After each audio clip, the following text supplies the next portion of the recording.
اللهم صل على سيدنا محمد يا رب صل وسلم دائما ابدا على حبيبك. رسول اللہ صلی اللہ علیہ وسلم لیڈر تھے, صحابہ نے آپ کو فالو کیوں کیا, جانے دیے ہیں.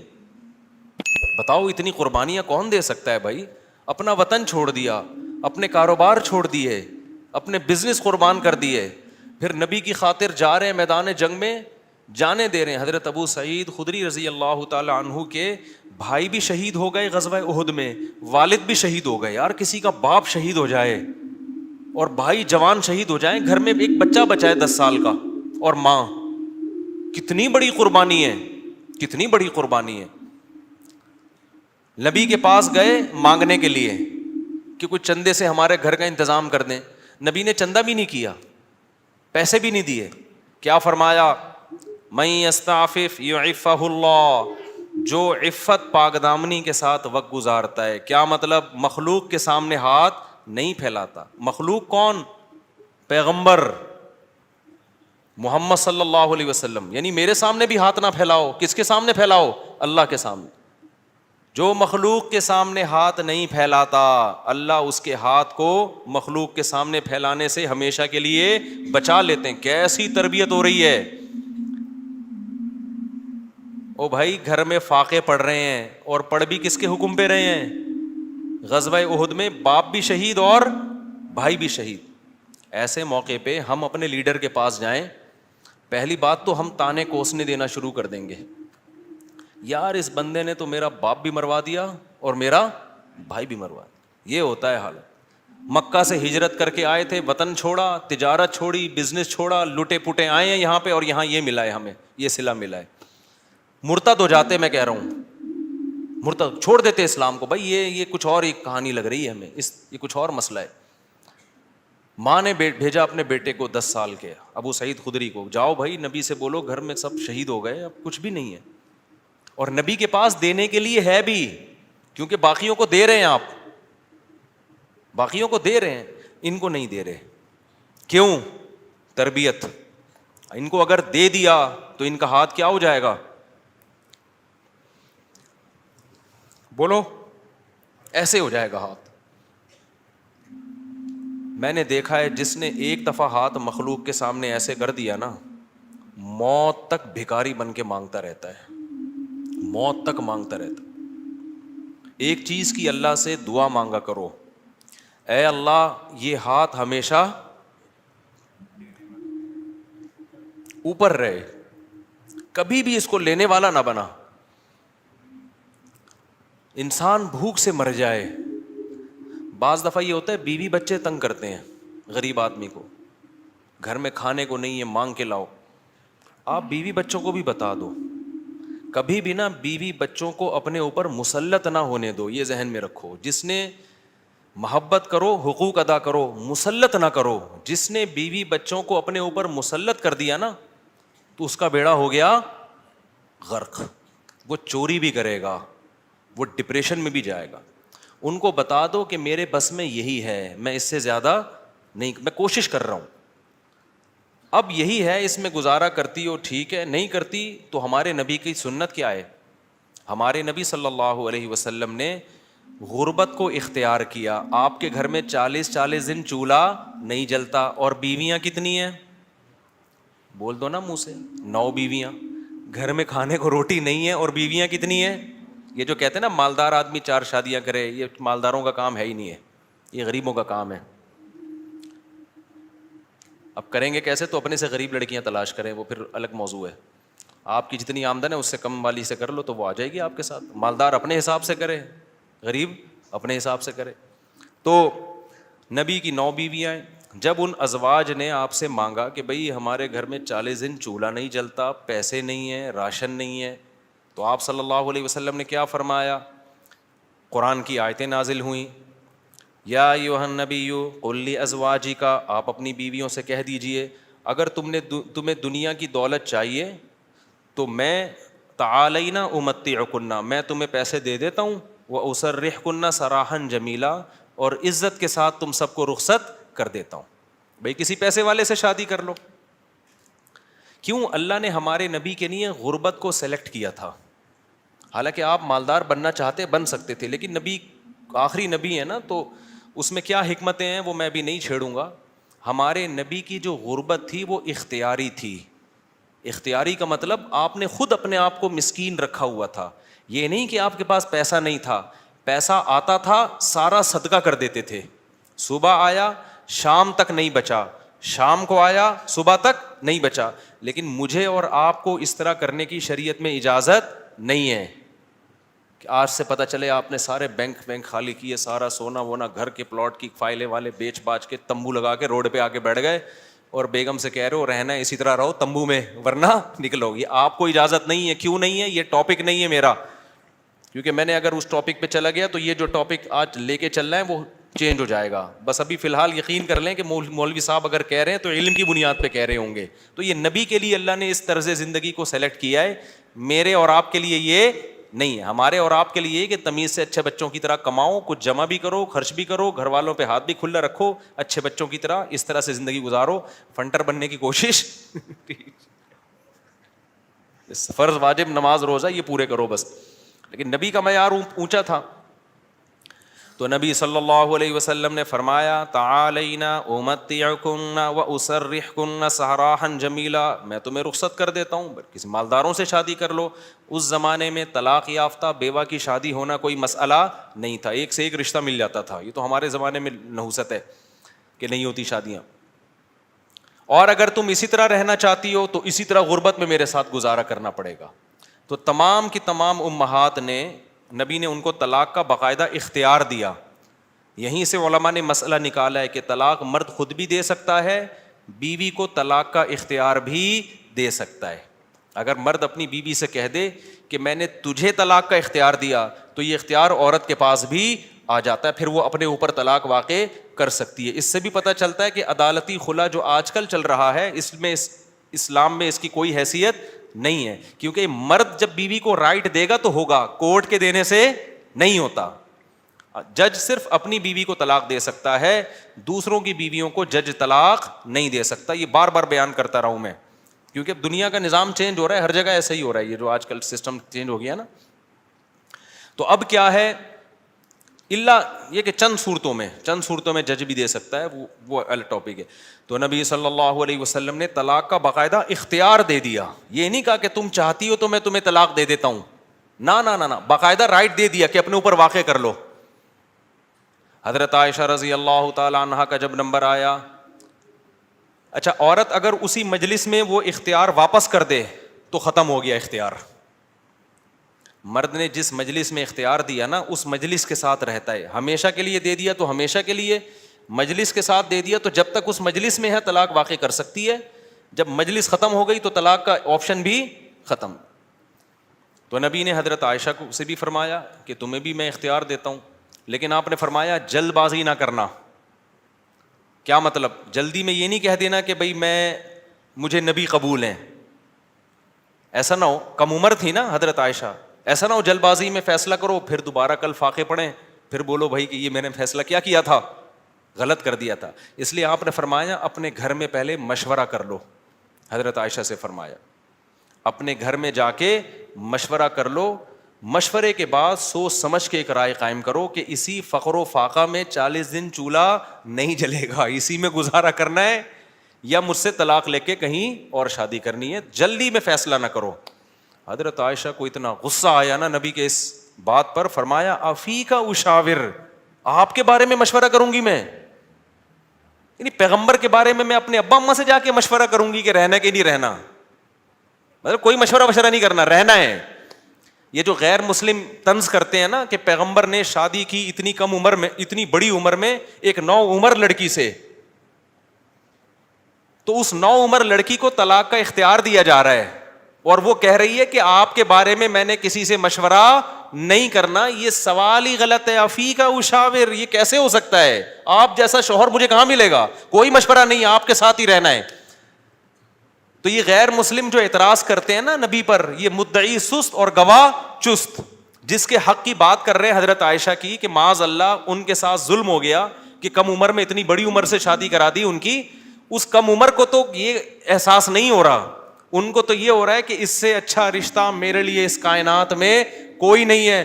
ہندو اور عیسائی کو اعتراض ہو رہا ہے کہ بچی پہ کیا ہو گیا, ظلم ہو گیا. اس کو کہتے ہیں مدعی سست اور گواہ بولو چست. جیسے کہ آپ لوگ بالکل بھی چست لگ نہیں رہے ہو مجھے اس وقت تراویح کی وجہ سے. تو یہ خود ہمارے پیغمبر کی ایک بہترین سیرت ہے کہ اتنی عمر میں ہو کے ایک کم عمر سے 9 عمر سے نکاح کیا, اور کھلانے پلانے کو بھی کچھ نہیں ہے, اور 8 سوکنے بھی ہیں, پھر بھی وہ کہہ رہی ہیں کہ آپ کے بارے میں مشورہ بھی نہیں کرنا میں نے. حالانکہ اب تو زندگی گزار چکی تھی نبی کے ساتھ. اگر وہ شروع میں فیصلہ معاذ اللہ غلط ہو گیا تھا شادی کا, تو اب تو ٹائم گزر چکا تھا نا, اب تو آپ کے پاس آپشن تھا بھائی میں نہیں رہتی. وہ کہہ رہی ہیں آپ کے بارے میں نے مشورہ بھی نہیں کرنا, اور یہ ناممکن ہے. یہ کیسی بات آپ کر رہے ہیں, میں آپ کے بارے میں کیسے مشورہ کر سکتی ہوں. خدا کی قسم کسی غیر مسلم میں غیرت ہوگی نا, غیرت, بھٹ دھرم اور ضدی نہ ہو, اس بات کو پیغمبر کی نبوت کی دلیل سمجھ کے محمد صلی اللہ علیہ وسلم پر ایمان لے کر آئے گا کہ آپ جیسی پاکیزہ سیرت اور آپ جیسے کامیاب شوہر اس کائنات میں گزرے نہیں ہیں. آج کوئی 50 سال کا 9 سال کی سے کر کے دکھائے, چند دن گزارے اور کھلانے کو روٹی بھی نہ ہو, اچھی بھلا جو بیوی ہوگی نا وہ مارکیٹ سے کیا ہو جائے گی, شارٹ ہو جائے گی. بلکہ آج جو مارکیٹ سے شارٹ ہو رہی ہیں بیویاں وہ والی ہو رہی ہیں جو جوڑ کی شادیاں ہیں, جو ظاہری اعتبار سے بھی جوڑ کی شادیاں. 25 سال کے لڑکے کی 24 سال کی لڑکی سے شادی ہو رہی ہے, 25 سال کا یہ PhD بھی ہے, پروفیسر بھی ہے, اور کروڑ روپے کما بھی رہا ہے, اور بیگم غریب بھی ہے. پھر بھی جس دن مارکیٹ سے آٹا شارٹ ہوا, بیگم اسی دن مارکیٹ سے شارٹ ہو گئی. آٹا شارٹ ہونے کی فکر اتنی نہیں ہوتی جتنی اس کو بیگم کے شارٹ ہونے کی. ہمارے پاس تو کیسز آ رہے ہیں نا, کورٹ میں بھی آ رہے ہیں. ذرا سا بے روزگار ہوا, بیگم شارٹ. وہ کہتی تیرے میں ہے کیا جو میں تجھ سے تیرے ساتھ رہوں, ایک آٹا دے رہا تھا وہ بھی نہیں ہے بھائی. تو یہ محمد صلی اللہ علیہ وسلم کے بہترین شوہر ہونے کی دلیل. میدان جنگ میں آپ سے بہترین کمانڈر کوئی نہیں, سیاست میں آپ سے بہترین سیاست کسی کے پاس نہیں, گھر میں آپ سے بہترین شوہر کوئی نہیں. ایک ہی وقت میں تمام بہترین صفات اللہ نے اکیلے محمد صلی اللہ علیہ وسلم میں جمع کر دی, جبکہ اسباب اور وسائل بالکل بھی نہیں ہے. اسباب اور وسائل تو پیسے کو بولتے ہیں نا, وہ بالکل بھی نہیں ہے. اب میں وہ اس واقعے کی طرف آتا ہوں. اب مجھے بتاؤ, ہاں تو میں آپ سے یہ کہہ رہا تھا کہ بیگم صاحبہ کو خوب اچھا کھلائیں, جو خود پہنے اس کو پہنائیں, جو خود کھائیں اس کو کھلائیں. لیکن قدرت کی طرف سے اگر غربت آ گئی ہے بھائی, تو پھر ٹینشن لینے کا نہیں ہے. پھر بیگم اگر کہتی ہے نہیں رہنا, کوئی بات نہیں بیگم, میں تو یہی کچھ کھلا پلا سکتا ہوں, رہنا ہے رہو, نہیں تو پتلی گلی سے نکلو, ہم کسی اور سے شادی کر لیں گے. ایک دم سے نہ نکال دو, پہلے مجھ سے مشورہ لے لینا. بعض دفعہ خواتین غصے میں بھی کہہ رہی ہوتی ہیں مجھے چھوڑ دو, ایک دم وہ غصے میں کہہ رہی ہوتی ہیں, 4 دن کے بعد ان کا موڈ بدل جاتا ہے. خود سے کچھ نہ کرو, مشورہ لے لیا کرو. میرا تو مقصد صرف یہ بتانے کا ہے کہ ٹینشن لینے کا نہیں ہے. ایک تو بے روزگاری کی ٹینشن, اوپر سے ایک اور ٹینشن اپنے اوپر مسلط کرو تو پاگل ہو جاؤ گے. ٹینشن وینشن نہیں, ٹینشن صرف ایک چیز کی لینی ہے بھائی, وہ جو حدیث میں آتا ہے من کانت الآخرۃ ہمہ, جس نے آخرت کو اپنی ٹینشن بنا لیا تو اللہ اس کی تمام ٹینشنوں کو ختم کر دیتے ہیں, اس کی فکریں سمیٹ دیتے ہیں. ہماری ٹینشن بس ایک ہے, آخرت میں بخشش ہو جائے. نہ بیگم ٹینشن ہے ہماری, نہ بچے ہماری ٹینشن ہے, نہ کوئی اور ہماری ٹینشن ہے, نہ گورنمنٹ ہماری ٹینشن. میری ٹینشن یہ ہے کہ مجھ سے قیامت کے دن سوال ہوگا, میں اس سوال میں پورا اترتا ہوں یا نہیں. اب آٹا مہنگا ہونے کی ٹینشن ہم کیوں نہیں لے رہے کہ ہماری وجہ سے نہیں ہوا, میری وجہ سے ہوا ہوتا نا تو میں ٹینشن لیتا کہ آخرت میں چترول کس کے لگیں گے, میری وجہ سے تھوڑی ہوا ہے. اب اگر ہمارے پاس مسائل ہیں تو مہنگا آٹا خریدیں گے, وسائل نہیں ہیں تو بیگم کو بولیں گے پاپے چائے میں ڈبو کے, پاپے بھی آٹے کے بنتے ہیں. آہستہ آہستہ, اللہ نہ کرے ہمیں وہ حالات نہ آئیں, ابھی تو اللہ کھلا پلا رہا ہے, لیکن اگر اللہ نہ کرے خدا نہ خواستہ ایسے حالات آئیں تو بھائی وہی گزارا کرو, 2-3 کھجوریں کھا لیا کرو صبح شام. مرتا نہیں ہے بھوک سے اتنی جلدی انسان, اور جب آپ بھوکے رہو گے نا ایک دم کولیسٹرول کم ہوگا, جوان ہو جاؤ گے. میں آپ کو بتاؤں, ابھی تو ڈاکٹر کہہ رہے ہیں کہ بھوکا رہنے سے بہتر کوئی جوان ہونے کا نسخہ نہیں ہے, تو ڈاکٹر بھی اس طرف آ گئے ہیں, اگرچہ کھا دبا کے رہے ہیں, وہ بھی مشورے اس طرح کے دے رہے ہیں. تو خیر, اب دیکھو حضرت ابو سعید خدری رضی اللہ تعالی عنہ نبی کے پاس آئے, سارا گھر لٹا دیا, ایسے موقع پہ جب کوئی آئے گا تو اس کو کیا مشورہ دیا جائے گا؟ بھائی سب سے زیادہ ان کو راشن دیا جائے، تسلیاں دی جائے. لیکن نبی کے سامنے آئے، ہاتھ پھیلایا، یا رسول اللہ میری ماں نے بھیجا ہے، باپ بھی شہید اور بھائی بھی شہید، اور احد میں آپ کی خاطر شہید ہوئے ہیں، آپ نے کہا تھا لڑائی کے لیے جاؤ. نبی نے فرمایا من یستعفف یعفہ اللہ، یاد رکھو جب تک آخرت میں ایمان نہیں ہے نا، غیرت کے علاوہ سب کچھ آئے گا آپ کے اندر. میں نے بڑے بڑے لالچی لوگ دیکھے ہیں، داڑیاں ٹوپیوں والے، ایسے نور ان کے چہروں پہ برس رہے ہوتے ہیں نا، آدمی کہتا ہے پتہ نہیں کہاں سے نور کی کریمیں لگائی ہیں اس نے. ایسے مکار لچڑ ہوتے ہیں نا کہ آپ کی سوچ ہے مذہب کا منجن بیچتے ہیں. میں نام لے لے کے بتا سکتا ہوں کون کون یہ کام کر رہا ہے، لیکن فتنہ کھڑا ہو جائے گا. نام لے کے بتا سکتا ہوں کون داڑھی ٹوپی کا منجن بیچ رہا ہے. ایسا نیک لگے گا جیسے اس سے وہ بات ایسی کرے گا وہ اللہ رسول کے علاوہ کوئی بات ہی نہیں. مجھے ڈر لگتا ہے غصے میں کہیں میرے منہ سے نام نہ نکل جائے ان لوگوں کا، لیکن ایک بڑا فتنہ کھڑا ہو جائے گا، اس لیے نام نہیں لے رہا میں. اور یہ مذہبی لوگوں میں منجن بہت ہے، کیونکہ مذہب کے نام پہ نا منجن بکتا بڑی جلدی ہے. لوگ یقین کر لیتے ہیں حضرت جی اتنے نیک، ماشاءاللہ بغلیں بھی صاف حضرت کی اور اتنے خوبصورت. تو یاد رکھو فراڈی آدمی کے لیے داڑھی رکھنا اور پگڑی پہننا کوئی مشکل کام نہیں ہے. فراڈی یہ کام کر بھائی داڑھی ٹوپی داڑھی رکھنا ضروری ہے، لیکن یہ بھی تو ہو سکتا ہے چور نے داڑھی رکھی ہو لوگوں کو الو بنانے کے لیے. مدرسے والے کبھی چور نہیں ہوتے، چور لوگ مدرسہ کھول لیتے ہیں کہ پیسہ آئے گا. بڑے بڑے ٹرسٹ چل رہے ہیں جو بڑے بڑے فراڈی ہیں، سارے ٹرسٹ فراڈی نہیں ہیں لیکن فراڈی ٹرسٹ بھی ہیں بہت سارے. مجھے خود ایک وکیل نے بتایا کہ جب کسی آدمی کو کروڑ پتی بننا ہوتا ہے نا اور گاڑیاں منگوانی ہوتی ہیں کسٹم پے کیے بغیر تو وہ ٹرسٹ کھول لیتا ہے. اس نے مجھے بتایا کتنے لوگوں نے ٹرسٹ کھولے ہوئے ہیں پاکستان میں، دبا کے نوٹ چھاپ رہے ہیں. تو یہ دھندے پاکستان میں سب سے زیادہ ہوتے ہیں، دنیا میں اتنے زیادہ بولو نہیں ہوتے. لیکن ہماری قوم اندھی ہے خدا کی قسم، غصہ آ رہا ہے مجھے. اور رمضان میں تو طبیعت سے چورن بکتا ہے، اٹھا اٹھا کے پھینک رہے ہیں پیسے، یہ لے یہ لے یہ لے. ابے دیکھ نہیں رہے یار یہ کیا کر رہا ہے، یہ اتنا اندھا اعتماد. تمہیں اللہ نے ایک پیسہ کی نعمت دی، اس کو برباد تو نہ کرو نا تم. ایک اور کام رمضان میں ذہن میں رکھو، موضوع سے ہٹ رہا ہوں فوراً آ رہا ہوں پھر اس طرف. ایک اور کام، کیونکہ رمضان میں منجن زیادہ بکتا ہے. دیکھو دینی مدرسوں کا جتنا میں قائل ہوں نا آپ نہیں قائل. میں اگر یہاں بیٹھا ہوں تو مدرسوں کی وجہ سے بیٹھا ہوں، اللہ مجھ سے جو ٹوٹا پھوٹا دین کا کام لے رہا ہے. لیکن مدرسے میں چندہ دینے سے پہلے سوچو یہ قابل اعتماد مدرسہ ہے یا نہیں ہے. بہت دفعہ ایسا ہوتا ہے کہ آپ کو میں پیسہ کمانے کا طریقہ بتا رہا ہوں، غلط طریقہ. آپ اگر بے روزگار ہیں نا، پاکستان میں بے روزگاری ایک بہت بڑا مسئلہ ہے، لیکن یہ مسئلہ میں آپ کا 2 منٹ میں کیا کر رہا ہوں ختم کر. جہنم میں تو جاؤ گے لیکن مسئلہ بے روزگاری کا ختم ہو جائے گا. آپ نے کیا کرنا ہے، آپ نے ایک زمین خریدیں وہ بھی چندے کے پیسوں سے،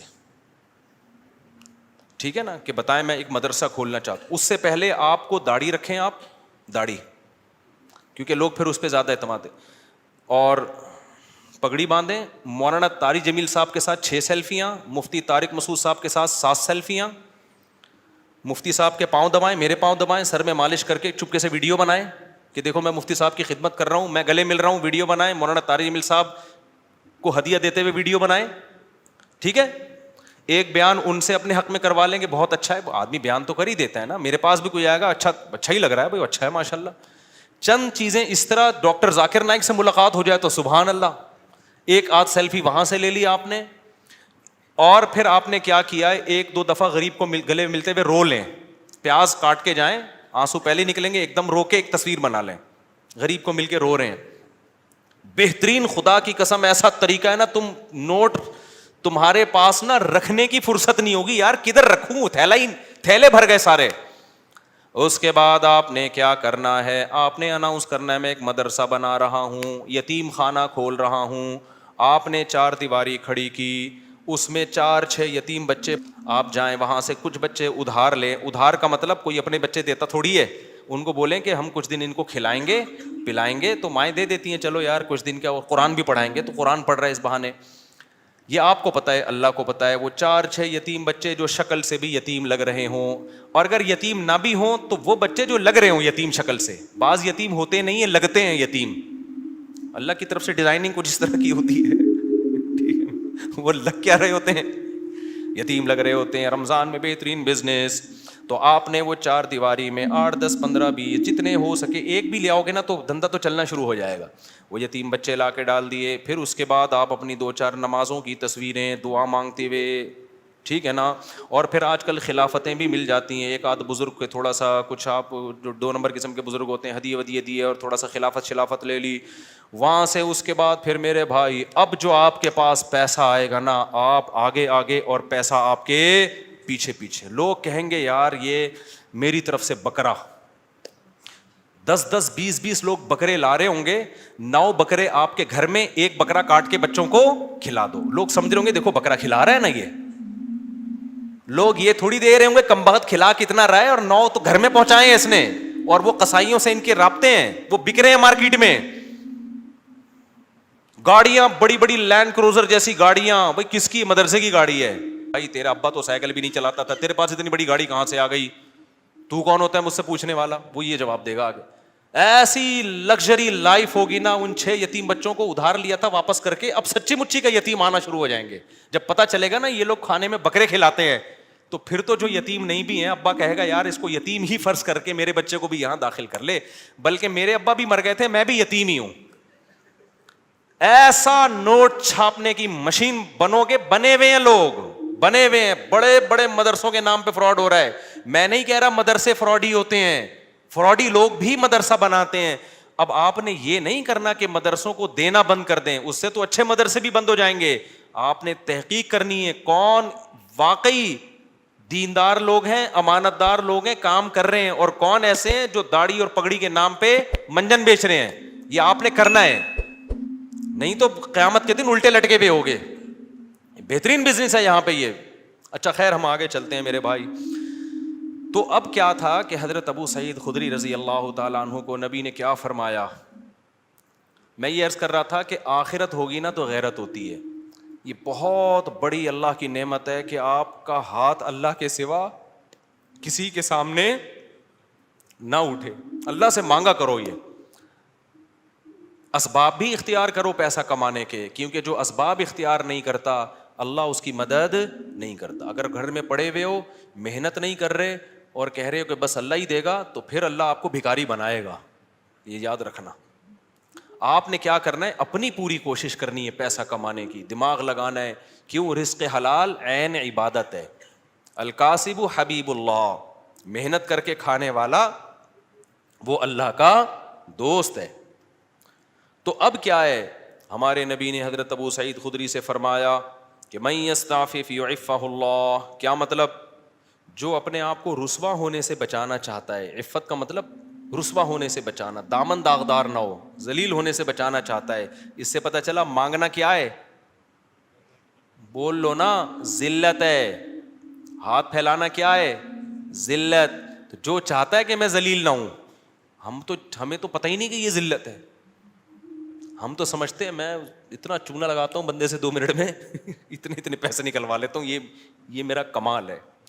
ایک چور کو پکڑا نا, کورٹ میں لے کر گئے, عدالت نے کہا یار تم نے اتنی خوبصورتی سے چوری کی, کسی کو پتہ ہی نہیں چلا. چور کہتا ہے شکریہ سر, آپ نے میری اتنی تعریف کی, اتنا زبردست چور ہوں میں. جج نے کہا کم بخت میں تیری تعریف نہیں کر رہا, تیری برائی کر رہا ہوں. تو نبی نے فرمایا من یستعفف یعفہ اللہ, جو اپنے آپ کو رسوا ہونے سے بچانا چاہتا ہے اللہ اسے رسوائی سے بچاتا ہے. اب سوال پیدا ہوتا ہے کہ رسوائی سے تو بچ جائیں گے, لیکن ٹینشن تو ہے نا, فاقے تو پڑ رہے ہیں, مصیبت تو ہے. اگلا جملہ نبی نے فرمایا وَمَن يَتَصَبَّرْ, جو اللہ سے صبر مانگتا ہے, يُصَبِّرُهُ اللہ, اللہ اسے صابر بھی بنا دیتا ہے. اس ٹینشن میں اللہ سے مانگو صبر, تو اللہ کیا کرے گا, صبر دے دے گا. جیسے موسیٰ علیہ السلام کی ماں نے جب حضرت موسیٰ کو صندوق میں رکھا نا بچے کو, تو فرعون نے پکڑ لیا اس بچے کو. اب قرآن کہہ رہا ہے موسیٰ کی ماں دل برداشتہ ہو گئی, میرا بچہ کس کی گود میں چلا گیا ہے, فرعون کی. ماں تو ایک دم ہو جائے گی نا. اگر جا کے بتا دیتی کہ میرا بچہ ہے, فرعون نے فوراً قتل کر دینا تھا اس کو. لیکن عورت جذباتی ہوتی ہے, وہ انجام نہیں دیکھتی, وہ جذبات سے مغلوب ہوتی ہے. لیکن قرآن کہتا ہے وَرَبَطْنَا عَلَىٰ قَلْبِهَا, ہم نے موسیٰ کی ماں کے دل کو باندھ دیا. کیا بلاغت ہے قرآن کی. موسیٰ کی ماں کے دل کو کیا کر دیا, رسیوں سے باندھ دیا, جیسے ہلے نہیں اپنی جگہ سے, دل برداشتہ نہ ہو.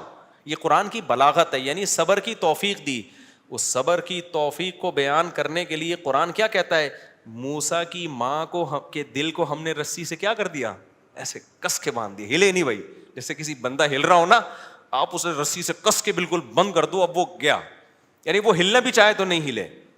تو اس سے پتہ چلتا ہے کہ بعض دفعہ انسان بے صبرا ہو رہا ہوتا ہے, لیکن اللہ کی طرف سے اس کو ایسی توفیق ملتی ہے کہ اللہ اس کے دل کو رسیوں سے باندھ دیتے ہیں. ہلنا نہیں, چپ کر کے تمیز سے بیٹھا رہے, مجھ پر اعتماد اور توکل کر.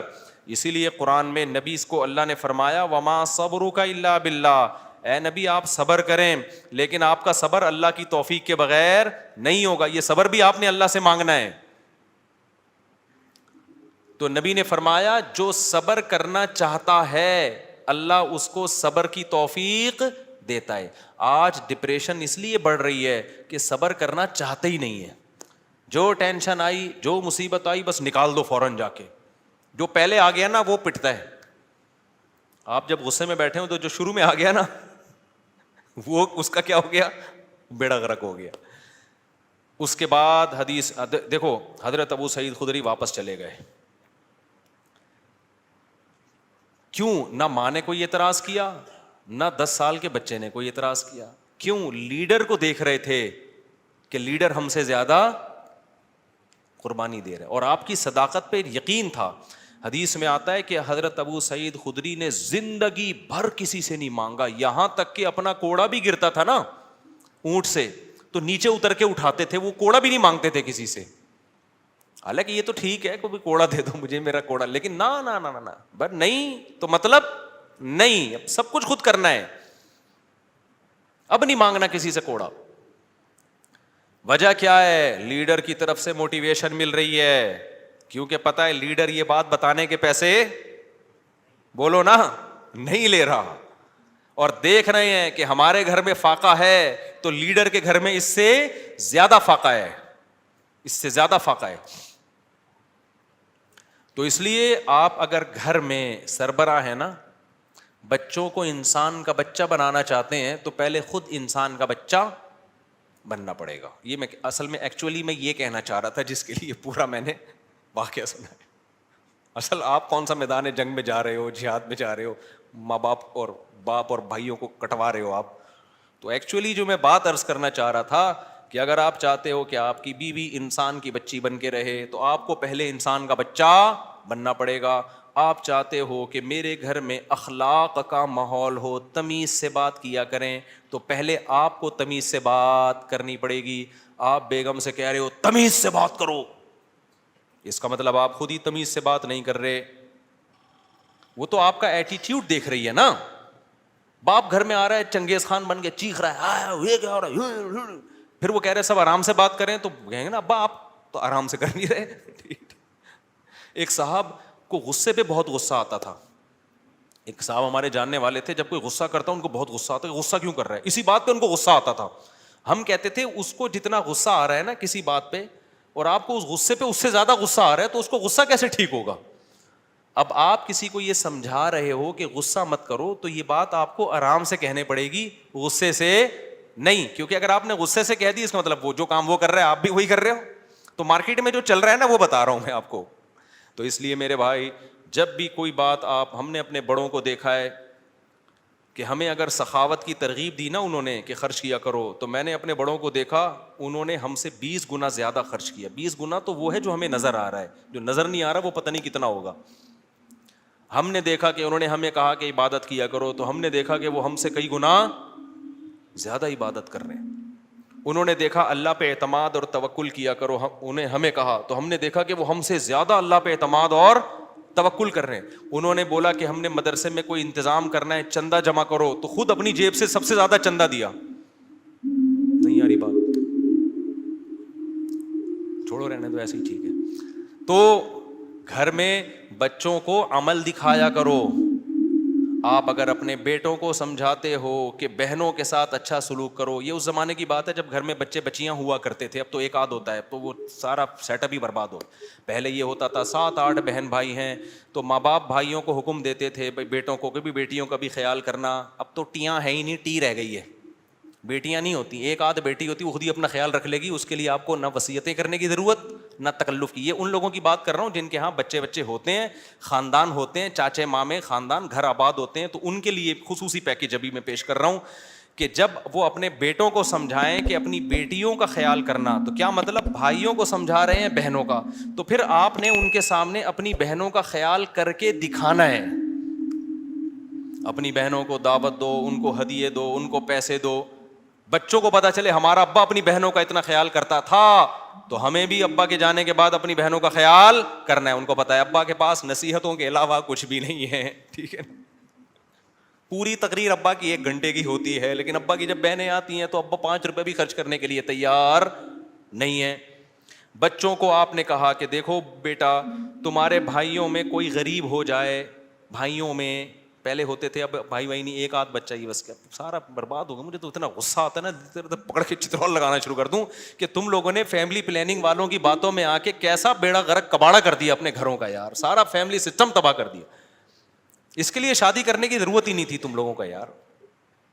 شادی تو ہوتی بچے پیدا کرنے کے لیے, ایسے ہی تھوڑے دن رہ گئے تھے زندگی گزار لیتے. ٹینشن, بیگم کی ٹینشن کی بھی کیا ضرورت ہے, اور اگر ٹینشن لے لیے تو ایک آدھ بچے سے زیادہ تو پھر اس کی ٹینشن ہوتی ہے. بچوں کی وجہ سے تو بیوی کو پال رہا ہوتا ہے آدمی. خیر اب یہ باتیں پھر خواتین ناراض ہوتی ہیں, ویسے بھی پالتا ہے, ایسا نہیں ہے صرف بچوں کی وجہ سے, تو بلکہ پالتا کہاں ہے, خود پلتی ہیں. تو میرے بھائی میں یہ عرض کر رہا تھا کہ آپ نے بیٹوں کو سمجھانا ہے کہ اگر تمہارے بھائیوں میں سے کوئی غریب ہو جائے تو جس بھائی کو اللہ پیسہ دے گا اس نے اپنے غریب بھائیوں کا خیال کرنا ہے. یہ تقریر جب سمجھ میں آئے گی جب بچے دیکھیں گے ہمارے ابا ہمارے چاچا اور تایا کا خیال رکھتے ہیں. نہیں آ رہی سمجھ. آپ کے بھائیوں میں کوئی غریب ہو جائے نا, ایسا نہ کرو کہ وہ آ کے آپ سے بھیک مانگے, یار اللہ کے نام پہ کچھ دے دے, تو گاڑیوں میں گھوم رہا ہے, کچھ ہمیں بھی دے دے. آپ نے پہلے سے ہی ان کو دینا شروع کر دینا ہے, ان کا حصہ ہے. وفی اموالہم حق للسائل والمحروم وآت ذی القربى حقہ. اللہ کہتے ہیں رشتہ داروں کو ان کا حق دو. تو رشتہ داروں میں تو بھائی بہن سب سے پہلے ہیں بھائی. اللہ کہہ رہی ہے ان کا رائٹ ہے, ان کا حق ہے. آپ کے پاس پیسہ ہے, وہ غریب ہیں, تو میں نہیں کہہ رہا ان کو وہی اسٹینڈرڈ دے دو جو آپ کا ہے, اتنا تو کرو نا کہ کچھ تو تھوڑا سا خیال کرو ان کا. ایک کے پاس پیسہ آ جاتا ہے, دوسرا پیچھے پڑا ہوا ہوتا ہے اور وہ کہتے ہیں تجھے ضرورت کیا ہے, تو ضرورت کیا ہو بھائی. بھائیوں کو بہنوں کو ضرورت کی وجہ سے نہیں دیا جاتا. کس وجہ سے دیا جاتا ہے؟ رشتے کی وجہ سے دیا جاتا ہے. یہ اللہ کا حکم ہے, اگر آپ آخرت پر ایمان رکھتے ہو آپ کو یہ کرنا پڑے گا. نہیں رکھتے تو جیسے انگریز زندگی گزار رہا ہے, وہ بیوی کو بھی نہیں کھلاتا, وہ ماں باپ کو نہیں کھلاتا, تو آپ بھی نہ کھلاؤ. تو ایک فیصلہ کر لو, انگریزوں کے طریقے پہ چلنا ہے یا اسلام کے طریقے پہ چلنا ہے. اسلام کے طریقے پہ اگر چلنا ہے تو رشتہ داروں پہ بھی خرچ کرنا پڑے گا, بیوی بچوں پہ بھی خرچ کرنا پڑے گا, والدین پہ بھی خرچ, دیکھو جملہ مکمل ہی نہیں کر رہے, کرنا پڑے گا. تو حضرت ابو سعید خدری کو نبی نے کیا فرمایا؟ جو اللہ سے صبر مانگتا ہے اللہ صبر دیتا ہے. بڑی خاندانی بات. اب اس کا یہ مطلب نہیں ہے کہ مانگنے والوں کو دینا چھوڑ دو, ان کو آپ یہی مشورے دیا کرو. آئندہ کوئی آئے بھکاری تو آپ کو حدیث میں آتا ہے حضرت ابو سعید خدری آئے تھے تو نبی نے ان کو مشورہ دیا تھا, تو میرا بھی مشورہ یہ اللہ سے مانگ جا کے. نبی نے ہر ایک کو یہ مشورہ نہیں دیا, لیول دیکھا لوگوں کا. بہت سے صحابہ آئے, نبی نے ان کو دے دیا کہ ان کا توکل کا وہ لیول نہیں تھا. ابو سعید خدری تو لیڈر تھے نا, بعد میں لیڈر بنے ہیں, جنگوں میں کمانڈر بنے ہیں, علم کے مفتی بھی بنے حضرت ابو سعید خدری. ان صحابہ میں ہر ایک مفتی نہیں تھا, چند مخصوص لوگ تھے جو فتویٰ دیا کرتے تھے. تو مذہبی لیڈر تھے نا حضرت ابو سعید خدری, اس لیے ان کو تیار کیا نبی نے کہ ان کا لیول توکل کا اونچا ہوگا. تو اب یہ جو بیچارہ عام بھکاری آ رہا ہے اس کو وہ والے توکل پہ نہ چڑھاؤ بھائی, ٹھیک ہے نا, جس پہ خود بھی نہیں ہو. ہاں بھکاریوں کو دینا چاہیے نہیں دینا چاہیے اس میں بہت سوچ سمجھ کے. بھکاریوں میں پروفیشنل لوگ بہت زیادہ ہیں. پورے نا سعودی عرب میں بھکاری لوگ کنٹینر بھر کے لا رہے ہوتے ہیں. ایک ہمارے میں پہلے جہاں رہا کرتا تھا نا, وہاں ایک جاننے والا بندہ تھا, اس کے بارے میں پتا چلا کہ سعودی عرب میں وہ حج کرنے گیا اور بھیک جمع کر کے پورا کنٹینر بک کرایا, اس کا پورا مال اترا ہے کنٹینر یہاں پہ, وہ سارا بھیک کا کنٹینر تھا. تو حج بھی پتہ نہیں بھیک لے کے گیا ہوگا, تو ایسے بھی لوگ ہیں. تو میں یہ نہیں کہہ رہا کہ بھکاریوں کو نہ دیں, لیکن سوچ لیا کریں کہ مستحق ہے بھی یا نہیں ہے. تو ہم آگے چلتے ہیں. دوسری بات یہاں اللہ نے ہمیں یہ بتائی کہ ذالک بأنہم لا یصیبہم ظمأ ولا نصب ولا مخمصۃ فی سبیل اللہ. آگے الا کتب لہم بہ عمل صالح. اللہ نے فرمایا کہ غزوہ تبوک میں جو لوگ نکلے تو جب بھوک لگی, کوئی پریشانی آئی, کوئی مشکل آئی, راستے میں جتنا خرچ کیا یہ سارا اللہ نے نیکیوں کے پلڑے میں ڈال دیا ہے.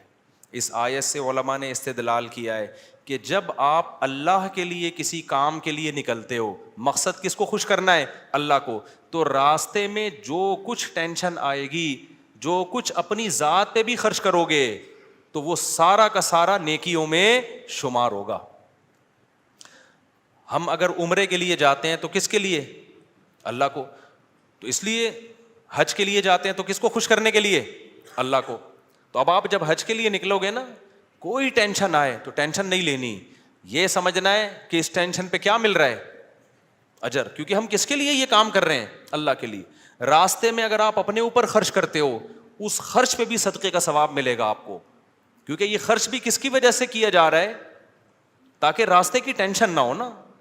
تو یہ سب اللہ کے ہاں. تو اس لیے جب کوئی علم کے راستے میں نکلے, تبلیغی جماعت میں نکلے, مسجد میں آنے کے لیے نکلے, حدیث میں آتا ہے جو مسجد جاتا ہے اللہ کی نظر میں ایسے جیسے احرام باندھ کے حج کرنے جا رہا ہے, وہ ایک لحاظ سے مشابہت تو ہے نا.